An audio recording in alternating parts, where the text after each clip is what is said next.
লন্ডনের পর্যটন এলাকায় আবারও আলোচনায় এসেছে রিকশা চালিয়ে প্রতারণার বিষয়টি। ভাইরাল একটি ভিডিওতে দেখা গেছে দুইজন বিদেশি পর্যটক ক্ষোভে ফেটে পড়েছেন, কারণ মাত্র 2 মিনিটের রিকশা যাত্রার জন্য চালক তাদের কাছে দাবি করেছেন 90 পাউন্ড, যার বাংলাদেশি মূল্য প্রায় 15,000 টাকা।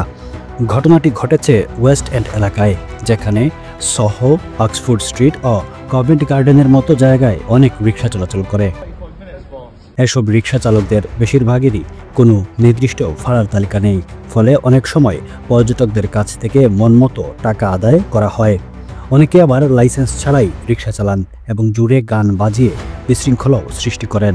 স্থানীয় বাসিন্দা ও ব্যবসায়ীরা বহুদিন ধরেই এ নিয়ে অভিযোগ জানিয়ে আসছেন। Running a restaurant? Your food deserves the spotlight. Currywalla Media. Let's make your food famous. অথচ এখন পর্যন্ত রিকশাগুলো লন্ডনের পরিবহন কর্তৃপক্ষ TfL এর অধীনে নেই, ফলে আইন করে কড়াকড়ি করারও সুযোগ সীমিত। সংশ্লিষ্টরা বলছেন, এই ধরনের প্রতারণা লন্ডনের সম্মান ক্ষুণ্ণ করছে এবং বিষয়টি নিয়ে এখনই কঠোর আইন ও নজরদারি দরকার। পর্যটকদের সতর্ক থাকতে বলা হচ্ছে, রিকশায় ওঠার আগে ভাড়া যাচাই করে নিন এবং সম্ভব হলে TfL অনুমোদিত বাহন ব্যবহার করুন।